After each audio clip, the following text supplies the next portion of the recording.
She thought she knew her husband, until a forgotten painting revealed the truth.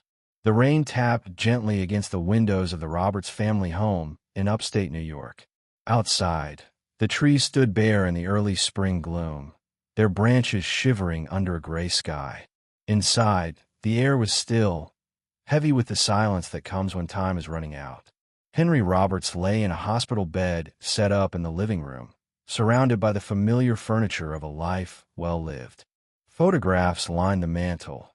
Vacations, birthdays, weddings, a mosaic of decades. The smell of old books and fresh flowers filled the room. Machines beeped faintly. His breathing was shallow.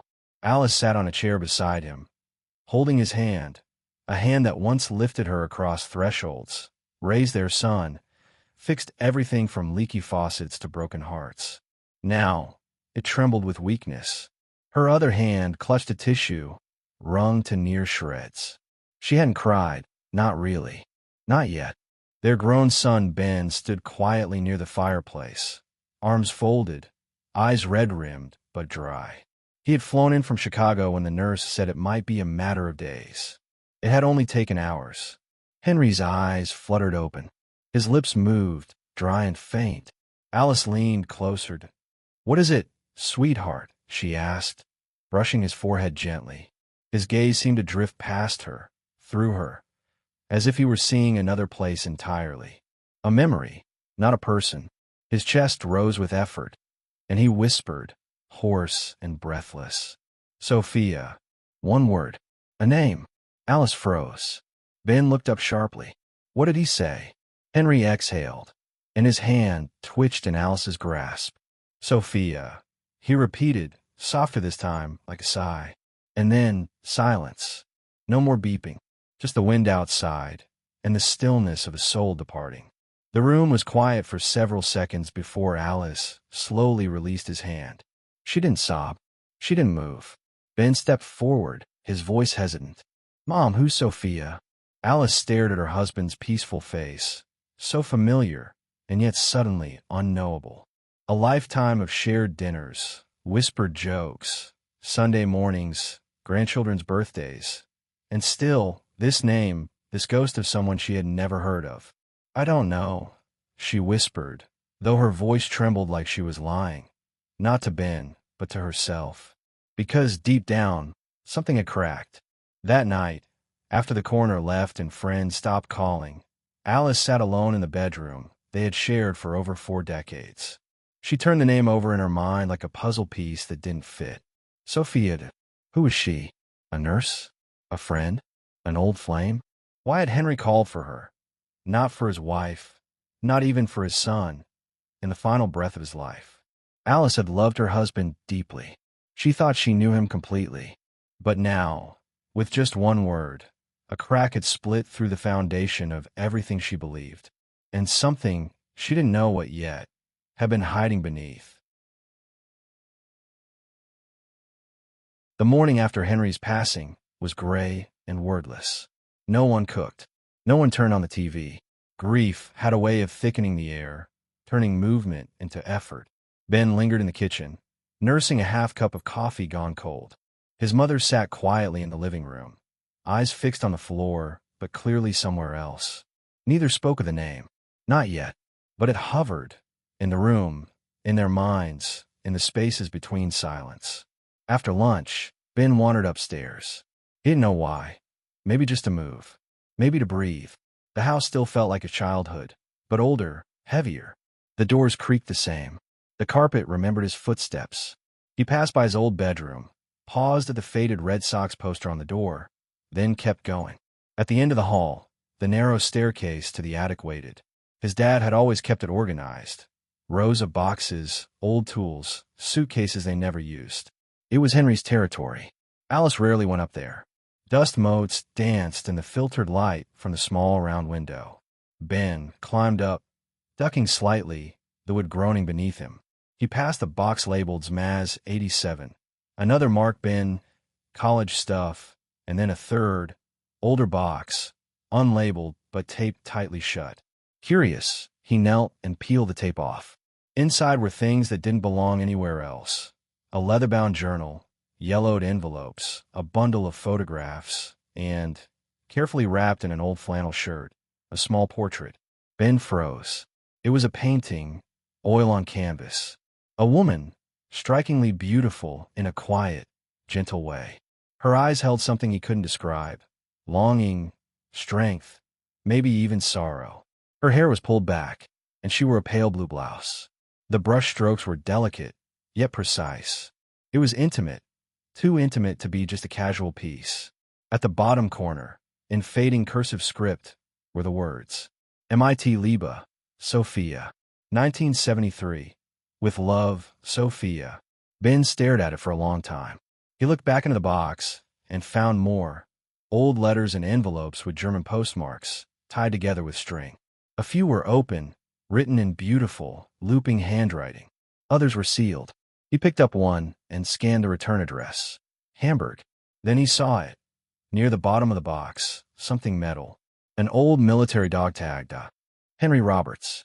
U.S. Army. Blood type O+, stamped in clean, cold letters. Ben's breath caught. His father had never talked much about his time overseas. There had been a few stories about Berlin, some barracks memories, but never like this. He looked at the portrait again. Sophia. The name his father had spoken. The last name. Ben descended the attic stairs with the painting in hand, his fingers still dusted with age. Alice was still in the living room, now staring out the window. Mom, he said, voice low but firm. I found something. She turned, slowly. He set the painting down on the coffee table. Alice's hand went to her mouth. For a long moment, she didn't speak. Then, quietly, she's beautiful. Ben nodded. It was hidden, with these letters. And Dad's dog tag. Alice reached out and touched the edge of the frame like it might bite her. She said nothing more, but her eyes were already searching the past. West Berlin, 1973. The wall cut through the city like a wound, steel and concrete slicing east from west. The air was cold, heavy with tension, but in some corners of Berlin, life still bloomed defiantly. Art galleries, jazz cafes, market stalls, hope and rebellion, color in the gray. Private First Class Henry Roberts, age 24, had been stationed at Andrews Barracks for nearly 6 months. His job was mechanical, fixing jeeps, tuning engines, patching up Humvees battered by cobblestone roads in time. It was safe work, far from combat, but not far from history. Every day was shadowed by the Cold War, soldiers on edge, politics in every glance. Henry was a quiet man, observant, loyal. He kept mostly to himself, drawing in the corners of notebooks, mailing letters home that said little of substance, but always ended with, "Don't worry about me." And then came Sophia. They met on a chilly April afternoon. Henry had been wandering alone on his day off, his jacket zip high, his cap pulled low. He ducked into a narrow alley off Kurfürstendamm, drawn by a hand-painted sign that read, Atelier Licht / Art and Tea. Inside, the world changed. It was warm. Light filtered in through stained glass windows, casting reds and blues on the wooden floors. Paintings lined the walls. Abstract scenes, portraits, bits of heartbreak and beauty trapped in brushstrokes. A few people sipped tea quietly. A soft jazz record spun somewhere in the back. And then he saw her. Sophia Schulze, mid-20s, tall, composed, with hair the color of burnished honey tied in a loose knot. She wore paint-splattered jeans and a canvas apron, and she looked at Henry like she'd seen something unusual. "You're not from here," she said in crisp but accented English. He smiled. "Is it that obvious?" She tilted her head. "You walk like a soldier, but you stare like an artist." It was the first of many strange, perfect things she would say. Sophia volunteered part-time at a children's home on the East German border and spent the rest of her hours painting and running the cafe gallery her father had started before the war. Her mother had died when she was young.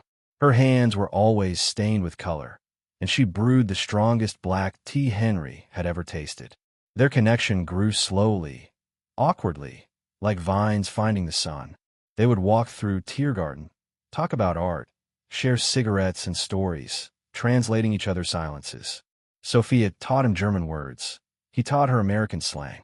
The Cold War made everything fragile. The wrong conversation, the wrong association, it could all fall apart. But they didn't care. They kissed under the lanterns near Brandenburg Gate. They held hands behind closed doors. They laughed in whispers. They loved like they had borrowed time. Because they did. One night, lying on her studio floor, wrapped in an old blanket and each other, Henry said, "When I leave, I want to take you with me." Sophia was quiet for a long time. Then she whispered, "I think I already belong to you." The call came on Wednesday. It was raining, a slow, sad kind of rain that made the cobblestones shine like obsidian. Henry had just left Sophia's studio, still carrying the scent of her lavender tea on his clothes, her laugh echoing in his ears. Back at the barracks, a sergeant stood at attention, a sealed envelope in his hand. "Orders," he said. "Stateside transfer. Immediate." Henry blinked. "When?" "Tonight. Pack what you need. Truck leaves in 2 hours." Just like that. No warning. No explanation. No time. He pleaded with the sergeant. "Can I at least go into town? Say goodbye to someone?" The sergeant looked at him with a face hardened by decades of war and discipline. "This isn't a vacation, Roberts. You'll write if you need closure." And so, with fingers shaking and mind reeling, Henry scribbled a note on military stationery. "Sophia, they're sending me back. I don't know why, and I don't know when I can return. I promise I'll write. I'll find a way to get you to the U.S. Please wait for me. H." He stuffed it into an envelope, wrote the cafe's address, and handed it to a fellow private who was staying behind. "Make sure she gets this," Henry begged. "I'll try," the man said, already distracted. Henry didn't know if he ever did. Back in the States, everything blurred. He arrived in Virginia to a crowded hospital ward, recovering from what the Army called a suspected internal infection, likely contracted overseas. He was weak for weeks, hooked to IVs, doped on painkillers, more alone than he'd ever been. As soon as he could, he wrote letters. 1, then 3, then a dozen, all to the same address in Berlin. None came back. He stared at the mail drop every day, asked the nurse if anything had arrived. Nothing. No envelope. No response. Not even a rejection. He tried asking the military for assistance. Could they check if Sophia had moved? If the gallery still existed? Red tape. Privacy policies. Bureaucracy. And always the same cold answer. "We're sorry. That's outside our jurisdiction." Months passed. Then a year. The war dragged on in other parts of the world. Henry was discharged quietly. He tried writing once more. One final letter that simply said, "I'm sorry. I tried. I don't know what happened, but I'll always remember you." He never sent it. He kept it in a drawer. And slowly, the silence between them began to harden into a kind of truth, one he never wanted, but couldn't fight. Maybe she had moved on, Maybe she never loved him the same, Maybe she had chosen to forget. His mother called from Florida. She said the daughter of a family friend was back in town. Sweet girl, Alice. He remembered her vaguely from high school. She taught music now. Maybe he should come by for dinner. Henry was tired. Tired of waiting, tired of hoping, tired of carrying a love that existed only in memory. So he went. Alice had a warm smile and kind eyes. She didn't ask about Berlin. She made him laugh. She made him feel present. With her, the pain faded, never gone but dulled. Within 2 years, they were married. But every now and then, alone at night, Henry would open that drawer, touch that one unsent letter, whisper the name he never spoke aloud. Sophia. Florida was full of light. Compared to the damp stone alleys of Berlin, it felt like another planet. Flat, bright, blooming with hibiscus and jacaranda, the air sticky with humidity and birdsong. Henry didn't mind. He welcomed the distraction. Alice met him with a casserole dish and a nervous laugh. She wore a yellow sundress and had a way of tilting her head when she listened that made you feel heard. She wasn't Sophia, but she wasn't trying to be. She was sunshine where Sophia had been shadow and poetry. Henry needed sunshine. They dated for a year. Alice loved to sing, especially old Ella Fitzgerald records. She worked at a local elementary school as a music teacher and had a reputation for making even the shyest kid sing in front of the class. She wasn't bold, but she was brave in a quiet, anchored way. She steadied him. Henry, for his part, never spoke of Berlin. If she asked about the war, he kept it vague. It was cold. Long days. Lots of waiting. He buried his past in half smiles and unfinished sentences. On their wedding night, when Alice leaned into his arms and whispered, "Tell me something you've never told anyone." Henry just kissed her forehead and said, "You're the best thing to ever happen to me." It wasn't a lie, Dot, but it wasn't the whole truth. Years passed like pages in a calendar no one tore down. They bought a house near Clearwater, with white shutters and a porch swing. Henry started a small auto repair business. Alice taught music, then later became vice principal. In 1984, their son Ben was born. Henry was a good father, protective, patient, always showing Ben how things worked. He taught him how to ride a bike, how to check oil, how to stand up to bullies without throwing a punch. Every birthday, every Christmas morning, every scraped knee and school concert, Henry was there. But there were nights when Alice would wake at 3 a.m. and find him sitting on the porch, staring at nothing. Cigarette in hand, face unreadable. "You okay?" she'd whisper. He'd nod, just thinking. She never pressed. But deep down she knew. In the attic, there was a box. Taped shut, never opened. She had seen him bring it home after the funeral of his mother, the only time he talked about his past. "Just some old things," he said. "Stuff from overseas." She didn't ask again.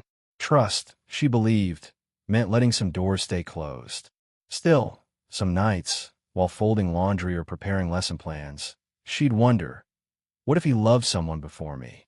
And then she'd shake it off. We all have pasts. But what Alice didn't know was that Henry's past was never past. Every now and then, Henry would drive to the beach alone, just after sunset.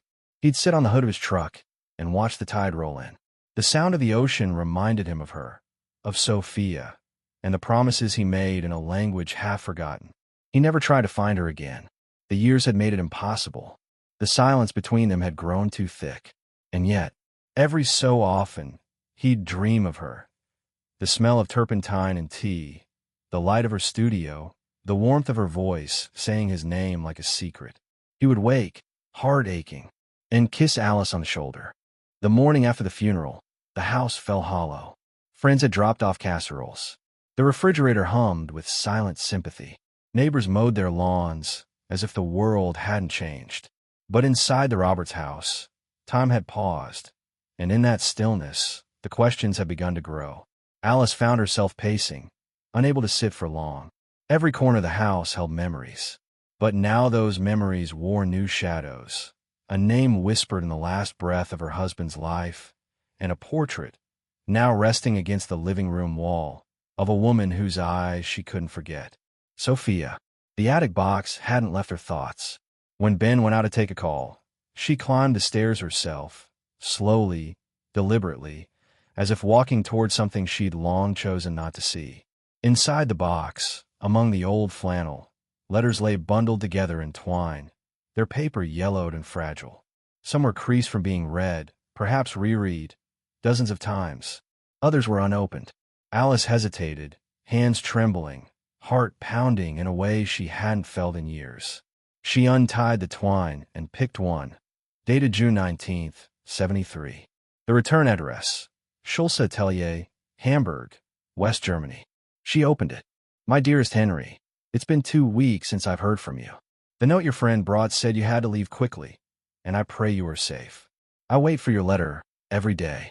The gallery feels quiet without you. I drink tea in the mornings and talk to you in my mind. There is something I must tell you. I am with child. I don't know how you'll feel, but I hope it's with joy. I believe this child is part of you, of us. I believe in us. Please write. Please come back. With love, Sophia." Alice's hands dropped the letter into her lap. The words echoed. "I am with child. I believe in us." She reached for the others. Letter after letter, each filled with quiet longing, fear, hope. Sophia's handwriting was graceful, but grew shakier with time. "You promised you would find a way. Have you changed your mind? Even if you cannot come, please let me know you are alive. Henry, why won't you write?" Near the bottom of the pile was a stack of unopened envelopes, returned by the U.S. Postal Service, each stamped in bold red ink. "Return to sender address, unknown recipient, no longer stationed." Alice pressed her fingers to her lips. Tears stung her eyes, but she didn't cry. Not yet. Somewhere across the ocean, a woman had written these letters with a heart full of love, confusion, and eventually despair, and they had all been swallowed by silence. Somewhere, A child had been born. And Henry had never known. Or had he? She looked at the unopened ones. Not all were returned. Some bore no stamps. Had he received them? Had he read them and said nothing? Or had they been lost in the shuffle of war and bureaucracy? The uncertainty stung more than the answer. That night, she sat at the kitchen table with the bundle in front of her. Ben returned from a grocery run, took one look at her face, and froze. Alice, they were real, she whispered. She was real, and so was the child. The attic felt different now. It was no longer just a storage space of dusty boxes and old tools. It was a vault of memory, of secrets, of a life that had been kept in silence and shadow. Ben stood there again, early in the morning, sunlight trickling through the round window and brushing against the edges of the Sophia portrait. He had barely slept. After reading Sophia's letters with his mother the night before, something inside him had shifted. Not just sorrow, purpose. Alice, he said quietly over coffee, if what Sophia wrote is true, then I might have a sister. Alice looked up, startled. The thought had crossed her mind too, but she hadn't dared say it aloud. Yes, I suppose you might. Ben stared into his mug. She'd be around 50, maybe still living in Germany, maybe with kids of her own. The silence that followed wasn't disapproval. It was fear, hope, something complicated. Do you want to find her? Alice asked finally. Ben nodded. I have to. That afternoon, Ben cleared a corner of the dining room table and opened his laptop. His fingers hovered above the keyboard as he thought about where to begin. Sophia Schulze. Hamburg, West Germany. Artist. Gave birth sometime in 1973 or 1974. It wasn't much, but it was something. He started with public records, digging into German art archives, old city registries, and newspaper obituaries. Many pages were in German, so he used auto-translate, crude but workable. He found one possible hit, Schulze Atelier, once located in Hamburg's Altena district. The studio had been shuttered since the 1990s, but its name appeared in an article about a local art exhibit from 1975. The featured artist? Sophia Schulze. There was a photo, faded, black and white, but unmistakably her. The same strong eyes, the same grace in her posture, standing beside a canvas. Pregnant. Ben felt his chest tighten. He downloaded the photo. Next, he tried genealogy forums and family tracing services. He posted discreet queries, avoiding too many personal details, looking for descendants or relatives of Sophia Schulze, painter active in Hamburg during 1970s. Any information appreciated. Then he moved to social media. On Facebook, the name Schulze returned hundreds of results in Germany alone. He filtered by city. Hamburg. Artists. Women in their 40s and 50s. It was slow, tedious, but something in him, maybe his father's quiet persistence, kept him going. Finally, he stumbled on an Instagram account that stopped him cold. At Anna.Schulze.art. The profile read, painter, Hamburg exhibitions in Berlin, Amsterdam, Zurich, daughter of two artists who believed in light over darkness. Ben clicked into the gallery. He gasped. A painting showed a man in military uniform, viewed from behind, gazing out over a river. The brushstrokes were moody, almost stormy, but tender. The title, Der Fremde, den ich nie kannte. The stranger I never knew. His fingers trembled as he clicked on another post. A photo of an older painting in a wood frame. My mother painted this before I was born. She never said who he was. It was unmistakable. It was Henry. The studio on Eppendorfer Weg was filled with light. Pale morning sun spilling through tall windows onto worn wooden floors. The scent of turpentine lingered in the air, mingling with fresh coffee and the faint sweetness of linseed oil. It was quiet, except for the occasional creak of floorboards and the scratch of a brush on canvas. Anna Schulze stood barefoot, facing a blank canvas. She held a brush like a conductor's baton, not ready to strike, only to listen. Her long brown hair was tied back, a smudge of cobalt blue on her cheek. But she couldn't paint today. Not yet. Something was pulling at her. It had been 3 years since her mother, Sophia, passed away, quietly, peacefully, after a brief illness. Even now, Anna often expected to hear her humming from the next room, or smell her signature black tea with lemon. The loss still hovered like dust in sunlight, always present, always shifting. Sophia had been a fierce and private woman. elegant but elusive. She had filled their home with color, music, and laughter, but never stories. Not the deep ones, especially not about Anna's father. Whenever Anna had asked, as a child, as a teenager, even as an adult, Sophia's answer was always the same. He was an American soldier. We were young. It was war. He left. That's all. Sometimes she'd add, I loved him once. That's enough. And Anna would stop asking. She had grown up strong, stubborn, independent. Her mother's gallery became hers. She painted from instinct. Emotion before form, shadows before light. Critics praised her for her emotional clarity, her vulnerability without explanation. If only they knew. Every painting, every exhibit, carried an ache for someone she had never met. In her private journal, she wrote the question 100 ways. Who are you? Why didn't you come back? Did you ever wonder about me? Did you love her? Did you know I existed? She even tried to find him once, in her 20s. Searched names in old Berlin military registries. Called a few U.S. consulates. But Henry was too common, and Sophia would give her no more. It doesn't matter now, her mother would say with a wistful smile. I had you. That's what mattered. And Anna wanted that to be enough. But it never was. That morning, when a message arrived, a private Instagram DM from a man named Ben Roberts in the United States, her breath caught. She opened it slowly, expecting spam. Instead, she read, Hello. I believe we may be related. My father was Henry Roberts, an American soldier stationed in Berlin in the 1970s. I recently discovered he had a relationship with a woman named Sophia Schulze. I think you might be my sister. Attached was a photo. It was the same portrait that hung in her mother's private study. The man with the solemn eyes, the American soldier. She dropped her phone. Her legs gave way, and she sat on the floor, staring.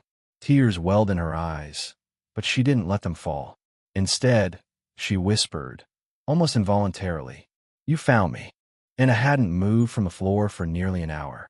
The message from Ben Roberts blinked on her screen, quiet and enormous. She read it again and again, not because she didn't understand, but because her heart refused to believe. It was too sudden, too impossible, too dangerous. How many times had she wondered about this man? Her father? She had imagined hundreds of stories. That he'd died in war, that he'd forgotten, that he'd tried to find her but failed. But never, not once, had she imagined this. A brother writing to her, reaching across time and oceans to say, I found you. She stared at the attached photograph.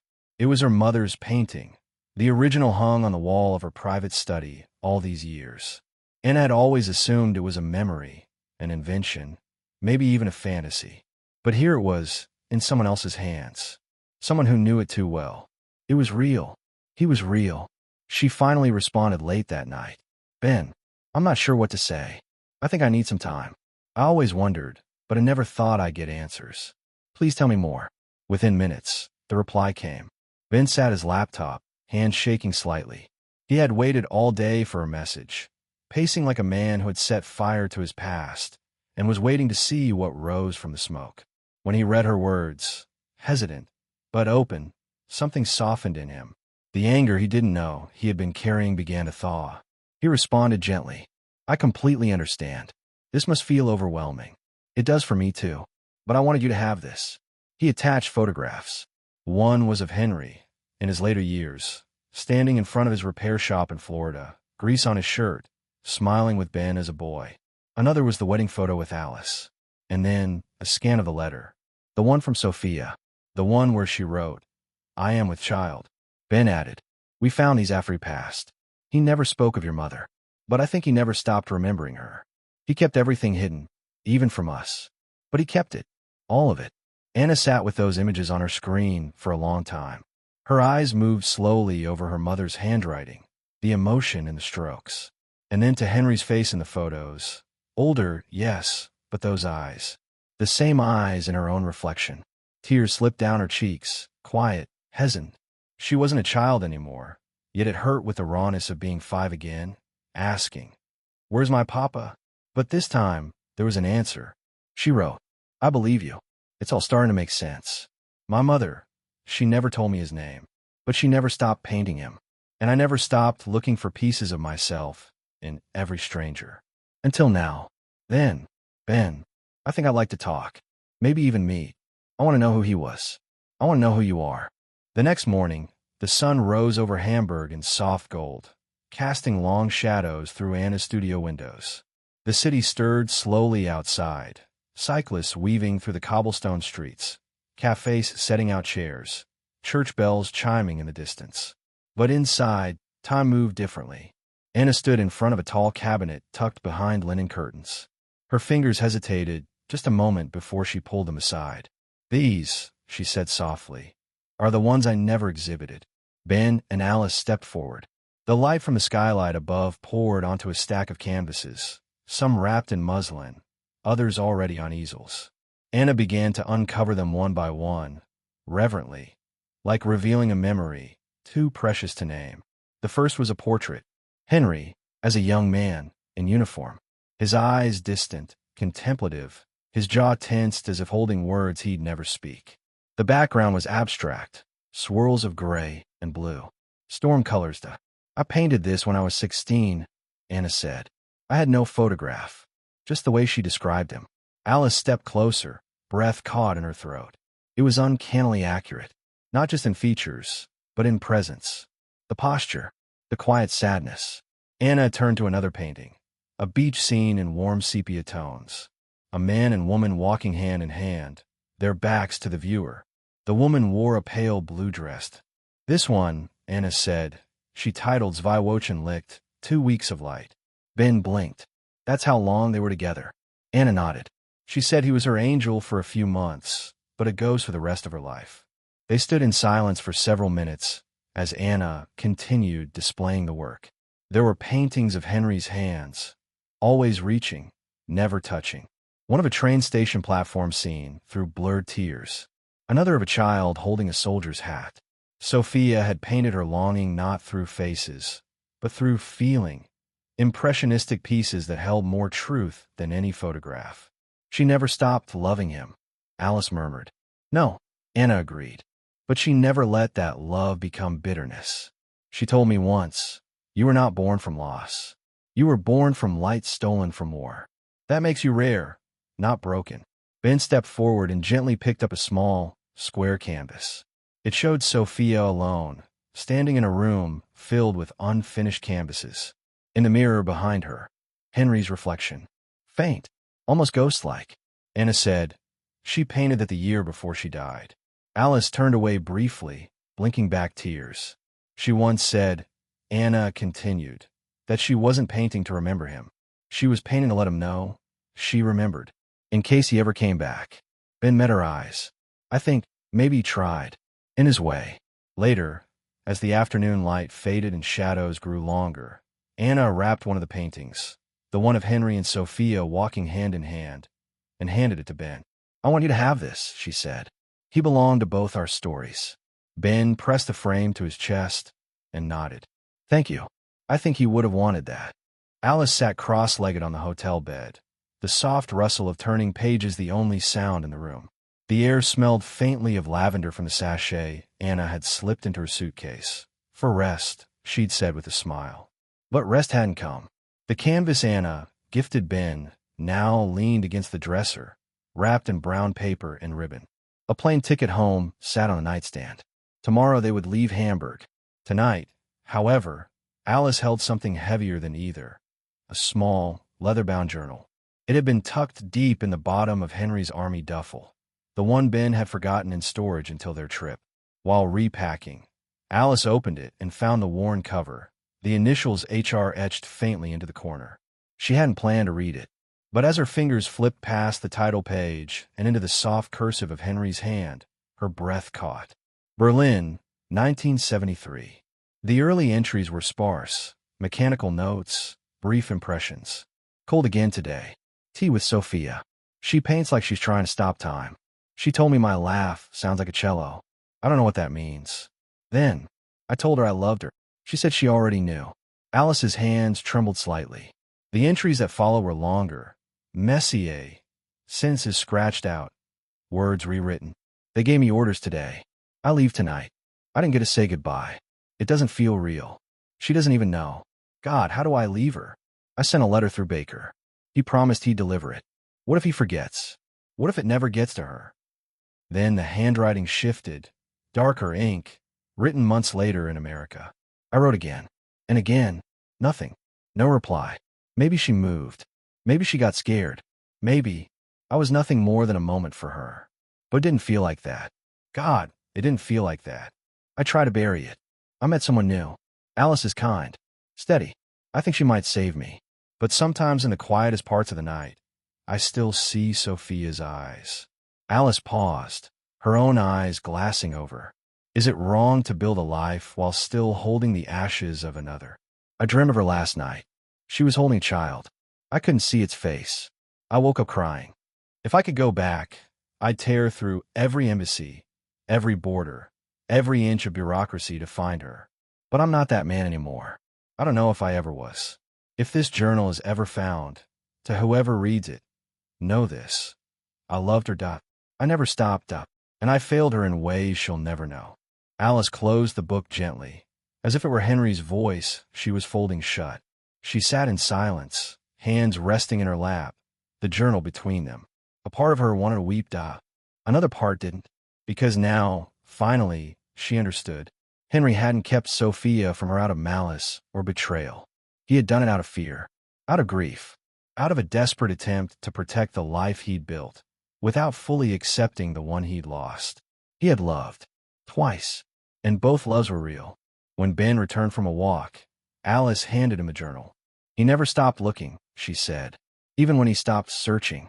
The final morning in Hamburg arrived gentle and bright, as if the city, too, wanted to offer one last moment of peace before parting. Alice stood at the window of the hotel room, her hands clasped in front of her, watching pedestrians below sip espresso and ride bicycles in their effortless rhythm. It was hard to believe that just a few days earlier, this city had been nothing but a place on a map, foreign, abstract, the setting for a chapter of Henry's life she'd never been invited to read. Now, it felt like something else entirely. A door that had been closed was open again. And inside, there was more than pain, there was understanding. When Anna came by to say goodbye, she brought a small box tied in green ribbon. It's not much, she said, offering it to Alice. But I wanted you to have something of hers. Of my mother. Inside were two things. A small jar of dried tea leaves, lavender and bergamot, Sophia's favorite blend, and a folded piece of canvas, wrapped around a charcoal sketch. Alice unfolded it gently. It was a portrait of Henry and Alice on their wedding day, drawn from the photograph Ben had shared. But it had been reimagined through Sophia's hand, or maybe through Anna's. Soft lines, warm tones, a subtle smile on Henry's face. Peaceful. Whole. Alice's eyes filled with tears. She drew this. Anna nodded. She said she didn't want to erase him. She just wanted to understand the part of him she never knew. Alice smiled through tears. That's all I ever wanted to. They sat together for a long time, sipping Sophia's tea. It wasn't awkward. It wasn't forced. Two women, once separated by a name, now bound by the same man, and by the truth he couldn't bring himself to speak. Alice broke the silence first. You know, I spent a long time thinking love was something you could only give once. That if you gave your heart to someone else first, the second person only ever got the pieces. Anna looked at her, gently. And now, Alice stirred her tea. Now I think maybe the heart just grows. The more we love, the more space we make for love. I believe Henry loved us both. Maybe differently, but deeply. Anna's eyes welled. Thank you for saying that. Ben joined them later, carrying fresh pastries. He had spent the morning walking the same streets his father once did, trying to imagine him, young, in love, caught between duty and desire. Now, with Anna seated beside his mother, laughing softly, sharing memories and crumbs of buttery croissants, he saw something miraculous. Not just the healing of old wounds, but the creation of new bonds. Anna had asked for the family recipe of Henry's favorite Sunday chili. Max had already messaged Ben for advice on applying to art schools in the U.S. Lucas had invited them to return for Christmas. And Alice, sweet, quiet Alice, had begun referring to Anna not as his daughter or that woman's child, but simply as Anna. Forgiveness, it turned out, wasn't a single act. It was a process, a conversation, a choice made again and again. Alice had chosen not to hate the past. Anna had chosen not to resent the future. And together, they had built something unexpected. Family. That evening, before their flight, Alice stood alone near the harbor, wind tugging at her coat. She whispered into the soft air, "I forgive you, Enrita, for what you couldn't say, for what you couldn't fix, and for all the love you gave me, even with a shadow in your heart." It arrived 2 weeks after Ben and Alice returned to Florida, carefully packed, wrapped in silk paper, and marked fragile in 3 languages. The customs label read, "Original artwork." Ben carried the crate into the living room of his childhood home. Alice stood nearby, hands nervously clasped. They both knew what was inside. With slow precision, Ben opened the box and unwrapped the layers. And there it was, the portrait. Sophia had painted it from memory. Henry, seated on a stool in a soft beam of imagined light. Not in uniform, not older, not young. Simply him, at peace. His eyes looked outward, focused somewhere just beyond the frame, but his expression held warmth. In his lap, an unopened letter. His hands, familiar and strong, gently resting atop it. Anna had written in a note that accompanied the package. She painted this the year I turned 18. She told me she could still see him so clearly in her mind. She didn't need a photograph to. She said, "He lives here," and tapped her heart. Alice traced the edge of the canvas, breath-catching. Ben hung it above the fireplace, where family portraits and photos of grandkids used to be. Not to replace them, but to anchor them. Now, when guests came over, when birthdays were celebrated, when holidays were held, Henry would be there, fully, truly. Not just as father or husband, but as a man with a whole story. The portrait didn't bring sadness. It brought presence. It was a quiet afternoon in early spring when Ben and Anna stood side by side beneath the shade of a tall oak tree at the Evergreen Memorial Cemetery. Birdsong floated gently in the breeze, and the grass swayed around their feet. Henry's grave was simple, dignified. Henry T. Roberts, 1949 to 2025, beloved husband, father, man of honor. But today, that epitaph felt incomplete. Ben reached into his coat pocket and handed Anna a folded letter. It was the same one Henry had never sent, the one written decades ago, but never mailed. The one that ended with, "I'm sorry. I tried. I'll always remember you." Anna knelt and placed it gently against the headstone. Then, from her satchel, she took a small pressed edelweiss flower, a symbol of courage and eternal love. Her mother had once told her that Henry mentioned it in a letter, calling it a mountain flower as rare and strong as you. She tucked the bloom beside the letter.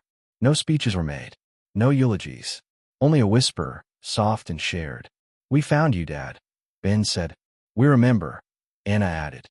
And for the first time, Henry Roberts was mourned completely, not by a half-story, not in halves, but by the whole of what he'd left behind, a son and a daughter, a wife and a lost love, all reunited by truth. Later that day, Ben and Anna sat on the porch swing at Alice's home, sipping iced tea. Max was inside helping his grandmother with dinner, and laughter floated out the open windows. Ben turned to Anna.